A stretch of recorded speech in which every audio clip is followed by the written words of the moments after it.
你以为韩尧父在劝人认命，他在讲缘起。你肯定听过这句话，时也，命也，运也。别人失败了，安慰他，时也，命也。自己失败了，自我解嘲，时也，命也。这短短6个字，几乎成了中国人在挫折面前的标准回复。这句话的出处是一篇叫《韩尧赋》的短文，1000年来他挂在吕蒙正的名下，北宋做过3次宰相的那个人。但我今天想先破一个冷知识，学界考证，《韩尧赋》其实很可能不是吕蒙正写的，现存最早的课本是晚清的，文章里甚至有一些硬伤，比如他说张良原是布衣，张良家祖上连着5代相寒，怎么可能是布衣？北宋那个读书破万卷的吕蒙正不可能犯这种错。所以真实情况很可能是，这是明清之间的说唱艺人，借着吕蒙正从韩尧到相府的戏剧性人生，假托他的名字写的一篇劝世文。但这里就有意思了，为什么要假托吕蒙正？因为吕蒙正的人生本身就是这篇文章想描述的那种规律最活的证据。而一篇假托的劝世文，凭什么能流传几百年，能让无数人读了之后流泪？因为它虽然不是吕蒙正亲笔，但他捕捉到了一个真东西，这个真东西不是吕蒙正个人的感悟，是一个更大、更深、更底层的结构。用佛学的语言说，叫缘起。今天我要拆的就是这件事。Hello， 大家好，我是王立杰。我想回答一个问题，韩尧赋当年写下时，也、命也、运也这几个字的时候，他到底在说什么？是在劝你躺平认命吗？还是说他看见的东西其实是佛学里讲的那套因缘和合，精密到今天的现代科学还在追赶的那套东西？先把结论放在前面，韩尧赋不是一本让你认输的书，它是一份让你看清条件结构的说明书。认命是读了一半就合上书，看见缘起才是这篇文章真正的钥匙。我先讲吕蒙正这个人的真实人生，然后你才能理解为什么这篇假托他的文章会被时间留下来。吕蒙正的身世，宋史里有明确记载，他父亲吕归途娶了妾之后，跟原配闹翻，把原配刘氏连带儿子一起赶出家门，母子俩的生活极其贫困。后世戏曲里说他住寒窑讨饭吃，具体细节有艺术加工，但宋史用了8个字给他的少年时代定性：蒙正颇历艰难。那个时候的吕蒙正和今天任何一个被家庭抛弃挣扎求生的年轻人没有本质区别，饿、冷、屈辱，看不到未来。但他在等什么，他自己也不知道。他能做的就是读书，每天读，在没有任何回报的情况下读。33岁那年，他中了状元。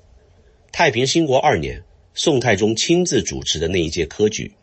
又过了几年，他入中书。39岁，第1次拜相，一生3次入相，合计做了将近10年的宰相。从那个被赶出家门、贫寒交迫的少年，到3度拜相的重臣，这个落差才是韩尧赋这篇文章流传1000年的真正底色。现在我们来看这篇文章的骨架，它的作者不管是谁，干了一件事，列举了几十个历史人物，全都是际遇翻转的典型案例。他说，蛟龙未遇，潜身于鱼虾之间，君子失时，拱手于小人之下。他说孔子恶于城邦，一代圣人被围困在陈蔡之间，7天没饭吃。他说姜太公钓鱼喂水，80岁之前是一个默默无闻的老头，钓鱼钓到快饿死才遇到周文王。他说韩信受辱于胯下，堂堂兵仙，年轻时曾经从一个屠夫的裤裆底下钻过去。他说冯唐易老，李广难封。他说诸葛亮没遇到刘备之前，只是南阳一个种地的。他说项羽力拔山兮气盖世，最后乌江自刎。他说刘邦本是一个小小的泗水亭长，最后开创大汉400年。一口气几十个人物，高潮起伏，落差极大。然后他下了一个结论，此乃时也，命也，运也。大部分人读到这里就停了，停在这6个字上，然后得出一个很丧的结论。你看，人生不靠努力，全靠命，这就是最严重的误读。因为如果你继续往下读，文章在结尾写：嗟乎！人生在世，富贵不可捧，贫贱不可欺，此乃天地循环，终而复始者也。翻译成白话，人生在世，有钱有势的时候不要得意忘形，贫穷卑贱的时候不要自暴自弃。这个世界的底层规律就是循环，现在的高不会永远高，现在的低也不会永远低。这还是认命吗？这是实命。实命和认命是两件事。认命是我看见了规律，所以我放弃；实命是我看见了规律，所以我知道怎么自处。吕蒙正自己就是最好的反证。他如果真的认命，就应该死在那个寒窑里，但他没有。他在寒窑里干什么？读书，读到夜深，用血光照书。他等什么？他不知道，他只是在做自己该做的事。这篇文章无论是不是他本人写的，他借他的名字想说的从来不是认命。他要说的是，时间的结构是有规律的，识别这个规律，你才能在低谷期不毁掉自己。好，现在让我们切换到佛学的视角，看看这篇文章碰到的到底是什么。佛学里有一个非常核心的概念，叫缘起。最简单的解释就是4个字：因缘和合。任何一件事情的发生都不是单一原因造成的，而是一整套条件共同成熟的结果。种子只是因，它要发芽还需要阳光、水分、土壤、温度、时节，这叫缘。因加缘一个都不能少。这听起来像常识，但佛学把它推到了极致。没有任何一个事物是独立存在的，它必然嵌在一张条件网里，那张网里任何一个关键条件还没到位，结果就不会出现。姜太公钓鱼80年，他的才华一直在那儿，这是因。但周文王没出生、没出门、没路过渭水之前，那张网没织完，因缘未和合。诸葛亮在南阳种地，他的才学一直在那儿，因在。但刘备没有经历过失败，还没走投无路，还不够谦卑到三顾茅庐，那张网也没织完。吕蒙正在寒窑里读书，他的才华一直在，因在。但那一届科举还没到，那个时代选拔人才的机制还没成熟，他自己还没完成某种内在的转化，那张网也没织完。一旦那张网织完了，事情就突然发生了，不是渐进的，是涌现的。这就是时也这2个字的真正含义，不是愚昧的宿命，是时节因缘。时机到了，种子发芽；时机没到，种子就待在土里，看起来什么都没发生，但它从来没有消失。而大多数人痛苦的根源不是没有种子，而是在种子没发芽的时候开始怀疑这颗种子的存在。这是一个非常关键的区分。你有没有过这种感觉？你读了很多书，你很努力，你知道自己不差，但就是没有回报。时间一天天过，你开始怀疑，是不是我搞错了？是不是我根本就没有才华？是不是这条路根本不通？这种怀疑本身就是种子还没发芽时最常见的事故。吕蒙正在寒窑里，一定经历过无数次这样的怀疑。这篇借他名字写的《寒窑赋》之所以能打动人，不是因为他讲了什么大道理，是因为他写进去了等待的折磨。人道我贵，非我之能也，此乃时也，运也，命也。他说，后来我当了大官，别人说我有本事，不是我有本事，是时机终于到了。这不是谦虚，这是识破规律之后的清醒。好，讲到这里，我要做一次跨文明的对照。我们之前专门讲过《了凡四训》，那一期讲的是命是可以被主动修改的。袁了凡用几十年的功过格，把自己的概率云从一根尖针揉散成一朵云，重新塑形。但了凡四训有一个前提，它没有展开时间。你今天种下一颗善的种子，它不会明天就给你一个好结果，它可能要等10年、20年，甚至一辈子。你注入新参数给阿赖耶识，这个系统的推理输出也不会立刻改变，它要等足够多的新种子积累起来，要等旧种子的势能被稀释，要等某个触发的因缘出现。了凡四训讲种什么因得什么果，但寒窑赋讲的是果要多久才来。这2篇文章合起来读才是完整的一张地图。了凡教你改写参数，寒窑教你在参数改写之后，结果还没涌现之前如何不发疯。合在一起，你才明白，修行不是只修重，更要修等。再切换一个视角，我们看塔勒布的反脆弱。塔勒布有一个核心观察，这个世界的回报是非线性的，你大部分时间在做无用功，积累、准备、沉淀，看起来毫无进展。但某一天，一个小小的触发事件发生了，你之前所有的积累突然同时激活，产生一个数量级的跳跃。塔勒布把这种现象叫突性，你大部分时间的回报几乎是零，但一旦触发，回报会以数量级爆发。这和时也运也几乎是同一个观察。吕蒙正在寒窑里读书，没有任何回报，周围的人嘲笑他，这是典型的看不到回报的积累期。但这个积累期的真正作用不是产生当下的回报，是往未来的概率云里埋种子。当时机点来临，那一届科举所有埋下的种子同时激活，一次跳跃。塔勒布用概率论解释这件事，韩尧赋用时也命也解释这件事，佛学用因缘和合解释这件事。三个人说的是同一件事。我们再看唯识学的视角，唯识学有一个核心模型，叫种子、现行、熏习。你过去的每一个念头，每一个行为，都在阿赖耶识里种下一颗种子。这颗种子不会凭空消失，它在仓库里静静地等。等什么？等现行的因缘成熟。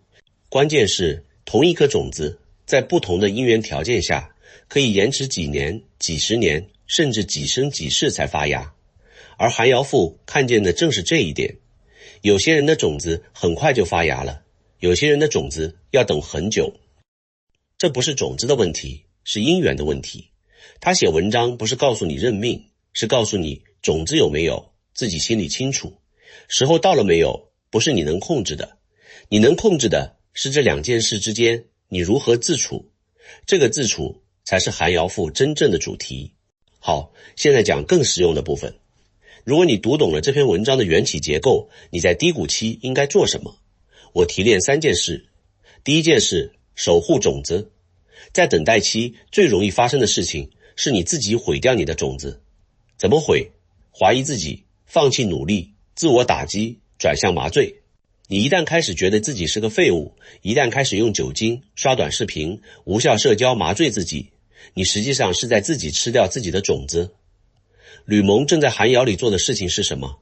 读书，每天读，雪光下读，没有回报他也读。他不是在等奇迹，他是在守护种子，不让种子变质。种子不会因为你没有结果就消失，但它会因为你的自我怀疑而减弱。这是唯识学里的精密观察，种子的势能跟你的意识状态有关。你越笃定，它越稳定；你越动摇，它越稀释。第二件事，识别因缘。等待不是傻等，等待是观缘。因缘的网在慢慢编织的时候，它是有信号的。一个新的人出现，一个新的机会冒头，一个新的趋势启动。这些信号大部分人看不到，是因为他们的意识被焦虑占满了，没有带宽去扫描现场。佛学讲观，不是闭着眼观内心，是睁着眼观外境。你观得够仔细，你就能在因缘将成未成的那一刻，做一个最小的动作，让那张网织得更紧。姜太公不是傻坐在渭水边钓鱼，他用直钩，直钩钓不到鱼，他钓的不是鱼，是文王。他在发信号，这里有一个与众不同的人。文王听说了，来了。如果姜太公只是闷头钓鱼，文王不一定会路过，路过也不一定会停。姜太公的等是带着识别力的等。第三件事，不叙事，这是最难的。人在低谷期最容易做的事情，就是给自己的处境编一个故事。我是一个被埋没的天才，这个世界对我不公，我这辈子就这样了。这种故事是最消耗种子的东西，因为一旦你编了故事，你就不再是那颗种子，你变成了那个故事。